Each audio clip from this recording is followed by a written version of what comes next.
जिस बेगम साहिबा के यहाँ पर मैं काम करती थी वे बांझ थी। एक दिन वे मुझे कहने लगी कि मैं अपने पति की दूसरी शादी तुमसे करना चाहती हूँ ताकि तुम दोनों की औलाद हो जाए। बदले में मैं तुम्हें पैसे दूंगी, लेकिन मेरी एक शर्त है कि तुम्हें इस शादी के बारे में बताना नहीं है। मैंने बेगम साहिबा के पति से शादी कर ली और मैं उम्मीद से हुई। एक रोज़ अचानक ये राज खुला कि बेगम साहिबा के पति तो शहर से वापस आए ही नहीं थे और मेरे पति तो असल में जिस घर में नौकरी करने के लिए आई थी वे घर बहुत ही बड़ा था और देखने में बहुत ही शानदार लग रहा था। मुझे एक जानने वाली ने अपनी जगह पर काम पर लगवा दिया था और वे चाहती थी कि मैं उसकी जगह पर कुछ टाइम तक काम कर लूं। मैं ड्राइंग रूम में बैठी मालकिन का इंतज़ार कर रही थी, तब एक खूबसूरत औरत कमरे में दाखिल हुई जिसे देखकर मैं देखती की देखती रह गई, क्योंकि मैं सोच रही थी कि वहाँ की मालकिन कोई ज़्यादा उम्र की औरत होगी, लेकिन यह तो मुझसे कुल 2 साल ही बड़ी थी। देखने में भी काफ़ी अच्छी लग रही थी। मुझे कहने लगी कि मैं एक शर्त पर तुम्हें नौकरी दूंगी कि तुम्हें मेरी हर बात माननी होगी और जो मैं कहूँगी वही करना होगा।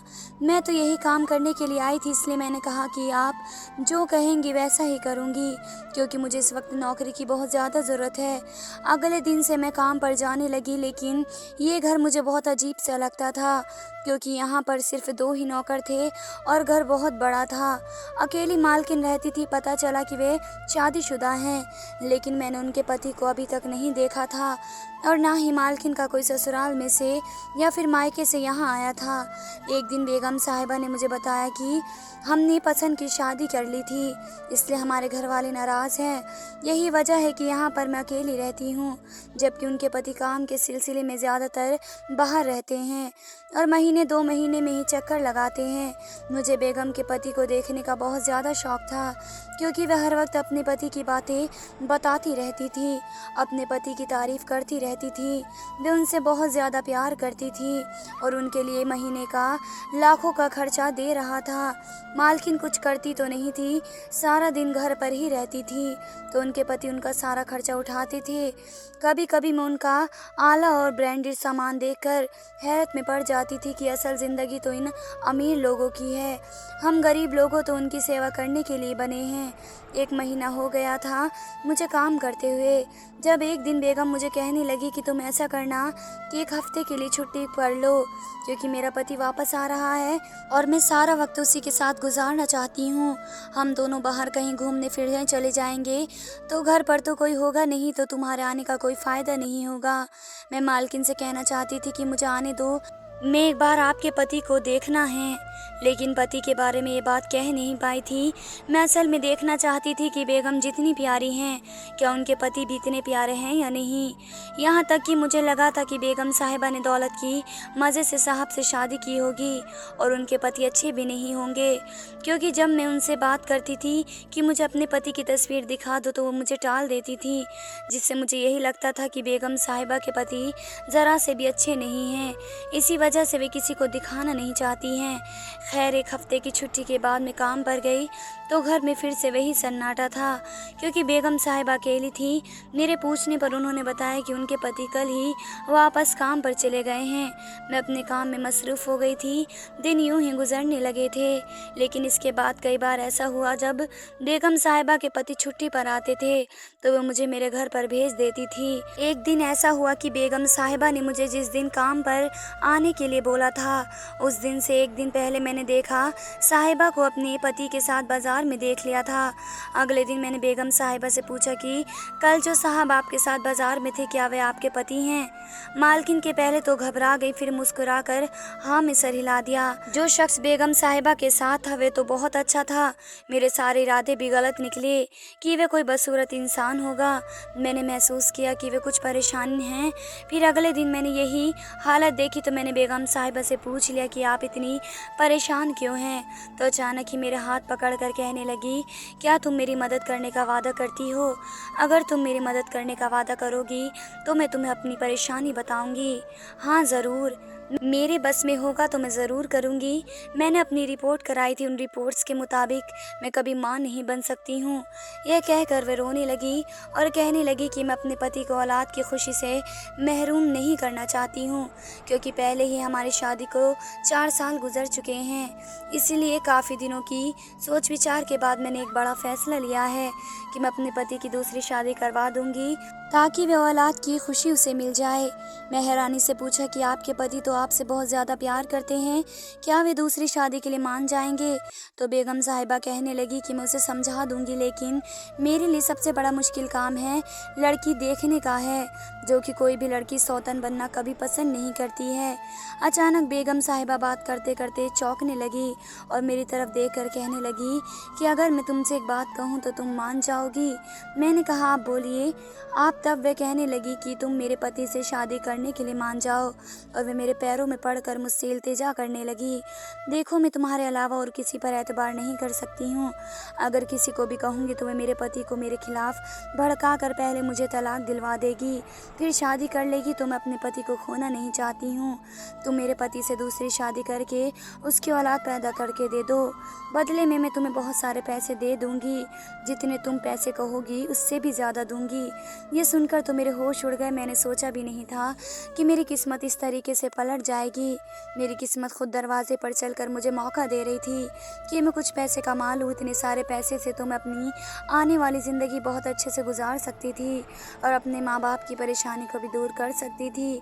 मैं गरीब घर से ताल्लुक़ रखती थी और पैसे कमाने के लिए घर से बाहर निकली थी, क्योंकि मेरा बाप एक्सीडेंट के बाद कोमा में चला गया था और उसके इलाज में बहुत सारी रकम लग रही थी। जबकि मेरी माँ पहले से ही लोगों के घर में काम करती थी, अब्बा शुरू से ही मजदूरी करते थे और अम्मा घर के काम, इसलिए हम भाई बहन पर किसी पर ध्यान नहीं दिया था। मैं घर की बड़ी बहन थी, इसलिए मैं जब 8वीं में दूसरी दफ़ा फेल हुई तो हमेशा के लिए तालीम को मना कर दिया गया और घर में छोटे भाई बहन को पालने लगी थी। अम्मी हर वक्त घर के बाहर लोगों के काम करती थी और मैं घर के काम करती थी। लेकिन जब से अब्बा का एक्सीडेंट हुआ था, घर की मुश्किल बढ़ने लगी थी, क्योंकि अम्मा की कमाई से सिर्फ गुजारा नहीं हो रहा था।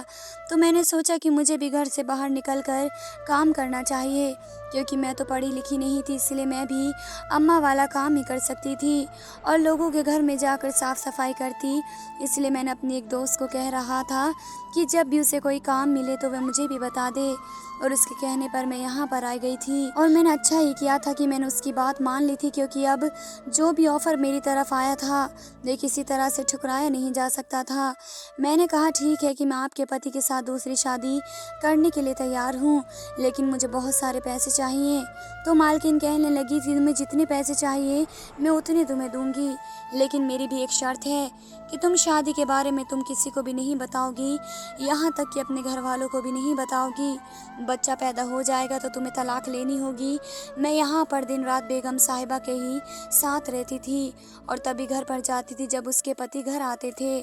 इसलिए मैं उनकी शर्त मान भी लेती तो घर में किसी को नहीं पता चलता कि मैं क्या कर रही हूँ और किस लिए यहाँ पर हूँ। लेकिन तलाक वाली बात पर मैं सोच में पड़ गई कि यह तो सीधा सीधा एक तरह से खरीदने वाली बात हो गई। मुझसे अपना बच्चा खरीदना चाह रही थी। वह भी अपनी जगह ठीक थी। जाहिर है कि कोई नौकरानी को हमेशा के लिए तो अपनी सौतन बनाकर नहीं रख सकता था। इस वक्त मेरे दिमाग में यही ख्याल आया कि मैं कोशिश करूंगी तो पति के दिल में प्यार पैदा करके तलाक होने से रोक सकती हूँ और हमेशा के लिए इस घर की मालकिन बन जाती हूँ। मेरे दिल में बहुत सारे ख्याल आ रहे थे कि ना जाने मैं ठीक कर रही हूँ या नहीं, यहाँ पता नहीं मालकिन सच बोल रही है या झूठ। लेकिन जो भी था मैंने हाँ कर दी थी। मैं इस सिलसिले में किसी से बात भी नहीं कर सकती थी, क्योंकि मैंने राज रखने का वादा कर लिया था कि हमारी शादी के बारे में किसी को भी मालूम नहीं होगा। अब न जाने मालकिन ने अपने पति को कैसे राज़ी किया, लेकिन कुछ दिनों बाद उसने मुझे बताया कि मैं अपने पति को राज़ी कर चुकी हूँ, इसलिए तुम दोनों का निकाह हो जाएगा जुम्मे वाले दिन। बेगम साहिबा के पति भी सुबह सुबह आ गए और आते ही अपनी बीवी के कमरे में चले गए और न जाने दोनों ने क्या बातें करते रहे और शादी के वक्त दोनों कमरे से बाहर आए और मौलवी साहब भी आ गए थे। मेरे घर से तो कोई भी शामिल नहीं था, क्योंकि मैंने तो अपनी माँ को भी इस बारे में नहीं बताया था। और मैं दिल ही दिल में बहुत ज़्यादा डर भी रही थी कि कहीं किसी वजह से मेरी माँ को खबर ना हो जाए। लेकिन मेरी मालकिन ने मुझे तसल्ली दी कि तुम फिक्र मत करो, इस राज के बारे में किसी को पता नहीं चलेगा। मेरा दिल मुसलसल मुझे इस काम से करने से रोक रहा था और मुझे कुछ गलत होने का खतरा भी लग रहा था। लेकिन मैं चुपचाप ऊपर वाले का नाम लेकर शादी कर ली। इसके बदले में मिलने वाले पैसों की वजह से मैं हर कहूफ को अपने दिल से निकाल दिया था। मुझे लगा था कि जितना प्यार सब अपनी पहली बीवी से करते हैं, शायद मुझे वे कभी नहीं कर पाएगा। मगर मुझे हैरत का झटका लगा जब मेरे पति ने मुझे अच्छे दिल से कबूल कर लिया था और मुझे बेगम साहिबा के चेहरे पर भी सौतन वाला रवैया नज़र नहीं आया था। कोई भी औरत किसी दूसरी औरत को अपना पति बांटने नहीं देती है और उसे जलन महसूस होती है। लेकिन कई दिन गुजर जाने के बाद भी मुझे ऐसा कुछ नज़र नहीं आया था, क्योंकि बेगम साहिबा मेरा खूब ख्याल रख रही थी और उन्होंने मुझसे बस एक ही बात पर रट लगा रखी थी कि मैं जल्द से जल्द उन्हें बच्चा पैदा करके दे दूं। कभी कभी मुझे मालकिन का रवैया बहुत ही अजीब सा लगता था, क्योंकि जब से मेरी शादी हुई थी तब से उन्होंने अपने पति से हर रिश्ता ही तोड़ दिया था। मैंने कभी मालकिन को मेरे पति से बात करते हुए नहीं देखा। मेरा पति या तो मेरे साथ रहता था या फिर घर से बाहर। मैंने एक बार उससे कहा भी था कि मालकिन के कमरे में जाते क्यों नहीं हो और उससे बात करते नहीं देखा है। मुझे बहुत ज़्यादा हैरत हुई और मैंने कहा कि आपको अपनी पहली बीवी के कमरे में जाना चाहिए और उसे भी वक्त देना चाहिए, बातें करनी चाहिए। और आप एक हफ्ते के बाद उसी के साथ रहें। तो वह घबराने लगा और कहने लगा कि नहीं, फ़िलहाल मैं ऐसा नहीं कर सकता हूँ, और मेरी बात का कोई जवाब दिए बिना ही घर से बाहर चले गए। और जब मैं ये बात मालकिन से कही तो वह अपने पति के साथ वक्त गुजार नहीं सकती हैं, तो वह भी घबरा गई थी और कहने लगी कि नहीं, इसकी ज़रूरत नहीं है, तुम्हें मेरा एहसास करने की ज़रूरत नहीं है, बस तुम्हें जो काम दिया गया है तुम उस पर ध्यान दो। आखिर शादी के 4 महीने के बाद खुदा ने मुझे खुशखबरी से नवाजा। मुझसे ज़्यादा बेगम साहिबा खुश हो गई और साहब को कहने लगी कि बस अब तुम साए की तरह अपनी बीवी के साथ रहो और उसके ख्याल रखो, मुझे बच्चा सेहतमंद चाहिए। एक तरफ मैं जहाँ खुश थी तो दूसरी तरफ मैं ये भी सोच रही थी कि जैसे ही बच्चा होगा तो मुझे अपनी शर्त के मुताबिक अपने पति से तलाक लेनी पड़ेगी। और अब मैं ऐसा नहीं चाहती थी, इसलिए मैंने पति पर पहले से ज़्यादा और तवज्जो देनी शुरू कर दी और उनसे ज़्यादा टाइम साथ गुजारने लगी, ताकि जब तलाक का वक्त आए तो मेरा पति खुद ही मना कर दे। एक दिन अचानक मैंने देखा कि मालकिन साहिबा मेरे पति को इशारा करके एक तरफ बुला रही थी, शायद कोई बात करनी थी। मुझे बहुत ज़्यादा इच्छा हुई थी, मैं उनके पीछे चली गई। मैंने दूर से देखा तो ऐसा लग रहा था कि जैसे मालकिन साहब को डांट रही हो और वे सुने जा रही थी। मुझे कुछ समझ में नहीं आया था कि ऐसा कौन सी बात हो रही है। मैंने आगे बढ़कर सुनने की कोशिश की तो मैं सुनकर हैरान रह गई। बेगम साहिबा इस बात पर नाराज़ हो रही थी, मेरे पति ने उसकी घड़ी चुरा कर मुझे गिफ्ट में दी थी। कुछ दिन पहले तो मेरे पति को जब खुशखबरी मिली थी तो उसने तोहफे के तौर पर एक ब्रांडेड घड़ी दी थी, जिसे पाकर मैं बहुत ज़्यादा खुश हुई थी। और अब उनकी बातें सुनकर मुझे पता था कि वह असल में मालकिन की थी और वे कह रही थी कि उसे चुराया है। मुझे ये बात बिल्कुल समझ में नहीं आई कि भला वह अपनी बीवी की चीज़ तो चुरानी नहीं चाहिए थी, बल्कि उन्हें ऐसा करना चाहिए था कि मेरे लिए नई घड़ी लेकर आ जाते, क्योंकि मेरे पति के पास पैसों की तो कोई कमी नहीं थी। तो फिर मेरे पति ने मुझे अपनी पुरानी पत्नी की घड़ी गिफ्ट क्यों दी थी? लेकिन वह हमेशा बात को टाल देता था और अब मुझे ऐसा लग रहा था कि शायद साहब के हाथ में कुछ नहीं है, ये सारा कुछ मालकिन का है, वही सारे मामले को देखती हैं। और जब मैंने इसे एक दिन अपने पति को कुछ पैसे देते हुए देखा तो मेरा शक यकीन में बदल गया कि उसने अपने पति को भी मुकम्मल काबू में कर रखा है और पैसों का सारा इंतज़ाम अपने हाथ में लिया हुआ है। वादे के मुताबिक उसने मुझे आधे पैसे दे दिए थे और बाकी के उसने इसे दिन देने थे जब बच्चे की पैदाइश हो जाती और मैं तलाक दे देती। एक दिन बेगम साहिबा हमारे घर के सामने से गुजर रही थी तो मैं जानबूझकर अपना फ़ोन पकड़ लिया और ऐसे जाहिर किया जैसे मैं अपने पति से बात कर रही हूँ। मैं उसकी आवाज़ में कहना शुरू कर दिया कि शुक्र है कि आपने मुझे तलाक देने का नहीं सोचा है, वरना तो मैं तलाक ले लेती तो मेरी ज़िंदगी बर्बाद हो जाती। आपका बहुत बहुत शुक्रिया, आपने बेगम साहिबा की बात नहीं मानी। मुझे मालूम था कि जैसे ही मेरे पति घर पर आएंगे तो बेगम साहिबा उसे फ़ौरन तफ्तीश शुरू कर देंगी, इसलिए जैसे ही साहब घर पर आए तो बेगम साहिबा ने उसकी तफ्तीश करनी शुरू कर दी थी। मैं जानना चाहती थी कि मेरा पति इस बारे में क्या ख्याल रखता है, इसलिए मैं चुप करके उनकी बातें सुनने लगी। जैसे ही मेरा पति बेगम साहिबा के पास गया तो उसने एक झटके से साहब का गिरबान पकड़ लिया और कहने लगी कि जब तुम जानते हो कि तुमने शादी इस शर्त पर की थी कि अपनी बीवी को तलाक दे दोगे, तो तुम अपनी बात पर कैसे मुकर रहे हो। वो तो बेचारा हैरानी से कहने लगा कि मैंने तो ऐसा कुछ नहीं कहा, ऐसा है कि मैं अपनी बीवी से मोहब्बत करने लगा हूँ, लेकिन मैं अपने वादे को नहीं तोड़ूंगा। मालकिन का रूप देखकर मैं तो दंग रह गई, क्योंकि वे अपने पति के साथ ऐसे कैसे इतनी बदतमीजी से बात कर सकती हैं। वे कह रही थी कि तुम जानते हो ना कि ये बच्चा मेरे लिए कितना ज़रूरी है। अगर मेरा पति का बांझपन का मसला न होता तो मैं तुम्हें कभी भी इस काम के लिए नहीं कहती। वे मुल्क से बाहर इसलिए हैं कि खुशखबरी मिले तो वापस आ जाएं। यह सुनते ही मेरे पैरों तले ज़मीन निकल गई। अगर ये बेगम साहिबा का पति नहीं था तो फिर कौन था? उसने मेरे साथ इतना बड़ा धोखा किया। उसने तो ये कहकर शादी कराई थी कि वह अपने पति की शादी करवा रही है। तो अगर ये इसका पति नहीं था तो उसने ये सब क्यों किया, और उसने मेरा बच्चा क्यों चाहिए? डर के मारे मुझे पसीने आने लगे कि ये सब क्या हो रहा है। और कुछ देर बाद मेरा पति आया और मुझसे कहने लगा कि क्या तुमने ऐसी कोई बात कही है कि अपनी मालकिन से जिससे ऐसा लगे कि हम दोनों के बीच में तलाक नहीं होगी। अब मुझे समझ में नहीं आया था कि मैं उसकी बात का क्या जवाब दूं, क्योंकि मैं तो पूरी तरीके से फंस चुकी थी। मुझे तो ये नहीं मालूम था कि मेरे पति की असलियत क्या है, वह असल में कौन था और उसने किस मकसद से मुझसे शादी की थी। बेगम साहिबा को मुझसे बच्चा क्यों चाहिए था? जब तक मुझे अपने सवालात का जवाब नहीं मिल जाता, मेरा खामोश रहना ही बेहतर था। मैंने उसकी बात को टाल दिया और कहा कि नहीं तो मैंने तो ऐसी कोई बात नहीं की। तो वह सर झुका कर रह गया और उसने मुझसे ज़्यादा बात नहीं की। मैंने अपनी उस दोस्त को फ़ोन किया जो पहले यहाँ पर काम करती थी। उन्होंने भागकर शादी की, इसी वजह से उन्होंने यहाँ पर कोई आता जाता नहीं है। इससे आगे उसे कुछ मालूम नहीं था और ना ही उसे अपने बारे में कुछ बताया था। मैं चाहती थी कि मेरे सामने जो हो रहा है आ जाए, जिसकी वजह से मालकिन ने इतनी बड़ी साजिश की है। मुझे ये भी मालूम ना था कि मेरा पति कौन था। मैंने इन 2 दिनों में एक एक कर और इसी बात पर नज़र रखनी शुरू कर दी थी। एक एक दिन जब मैंने अपने पति को इस मालकिन से बात करते हुए देखा तो मैं हैरत में पड़ गई। और एक दफ़ा जब ये बात कर रहे थे, मैंने दरवाज़ा ही खोल दिया। मुझसे कह रहा था कि भाभी टाइम आ चुका है, आप जैसा चाहती हो वैसा ही होगा। आपको और भाई को बहुत जल्दी औलाद की खुशखबरी मिल जाएगी। मुझे देखकर वे चौंक गई, बल्कि घबरा ही गई। मैंने कहा था मैं तो पहले ही जान गई थी तुम उसके पति नहीं हो, लेकिन मुझे पता नहीं था कि तुम उसके देवर हो। तुम भाभी देवर ने मिलकर मुझे बेवकूफ़ बनाया है। अब अगर तुम लोगों ने मुझे सच नहीं बताया कि तुमने ये सब क्यों किया, तो मैं अपने बच्चे की शक्ल भी तुम लोगों को नहीं दिखाऊंगी और अभी कहीं पर चली जाऊंगी। मालकिन कहने लगी कि मेरा पति और ये दोनों जुड़वा भाई हैं। हम दोनों एक दूसरे को यूनिवर्सिटी के ज़माने से पसंद करते थे, क्योंकि हमारे घर वाले नहीं माने तो हमने उनकी मर्ज़ी के खिलाफ जाकर शादी कर ली। उन्होंने मनाने की कोशिश करते रहे, लेकिन मेरे घर वाले तो मिलना जुलना शुरू हो गए थे।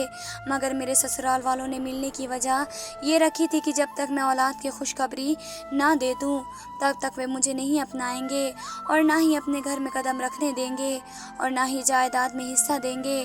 3 साल के बाद हम कोशिश करते रहे, लेकिन हमारी औलाद पैदा नहीं हुई थी। फिर हमने जब टेस्ट करवाया तो पता चला मेरा पति तो बाप बनने की अहमियत ही नहीं रखता है, और यह बात उसके घर वालों को पता चलती तो जाहिर है कि उसे जायदाद से कुछ भी ना देते। इसलिए हमें ये बात सबको छुपा ली थी और हमने एक बच्चा गोद लिया। लेकिन ससुर को शक हुआ तो डीएनए टेस्ट कर दिया। उन्हें पता चल गया कि वे मेरे पति का बच्चा नहीं है। फिर हमने ये प्लान किया देवर से होने वाले बच्चे को अपना ही कहेंगे, ताकि अगर वे डीएनए टेस्ट भी करवाएंगे तो उन्हें शक नहीं होगा, क्योंकि मेरे देवर और मेरे पति का डीएनए एक ही था। हमने यही प्लान बनाया था कि तुमसे बच्चा लेकर तुम्हें तलाक दे देंगे और फिर इस बच्चे को हम अपना नाम देंगे और मेरा देवर किसी और लड़की से शादी कर लेगा। सब कुछ ठीक हो जाएगा। मेरा पति इस वक्त से बाहर अपने इलाज के लिए बाहर गया हुआ है। मैं तो उनकी इतनी लंबी चौड़ी प्लानिंग सुनकर हैरत में पड़ गई। उन्होंने मुझे कितनी बुरी तरीके से अपने अंदर फंसा लिया है और कितने धोखे से शादी कराई है। मुझे तो अपने पति से मोहब्बत होने लगी थी और उसे छोड़ने का भी मैं अपने दिमाग में नहीं ला सकती थी, लेकिन मैं क्या कर सकती थी, क्योंकि यह तो पहले से ही तय हो चुका था और मैंने वादा भी कर लिया था। और मेरा पति जब मेरे साथ ही नहीं रहना चाहता था तो मुझसे ज़बरदस्ती ज़बरदस्ती बांधकर अपने साथ नहीं रख सकती थी और मैं बिना कुछ कहे अपने कमरे में आ गई। कुछ देर बाद मेरा पति कमरे में दाखिल हो गया और कहने लगा, क्योंकि हम दोनों ने ही वादा कर चुके हैं और ये बच्चा हम भैया और भाभी को देना होगा, लेकिन मैं अपना दूसरा वादा तोड़ रहा हूँ क्योंकि मैं तुम्हें नहीं छोड़ सकता हूँ। मैं जानता हूँ कि पसंद की शादी करने पर मेरे घर वाले भी अब से इसी तरीके से नाराज़ हो जाएंगे और शायद 2-3 साल तक ये नाराज़गी बर्दाश्त रहे, लेकिन हम जल्दी पोते की खबर सुनाकर उन्हें मना लेंगे। ये सुनकर मैं शर्मा गई। सब कुछ ठीक होने जा रहा था। अब मेरी ज़िंदगी में खुशियाँ आने वाली थी। धन्यवाद दोस्तों।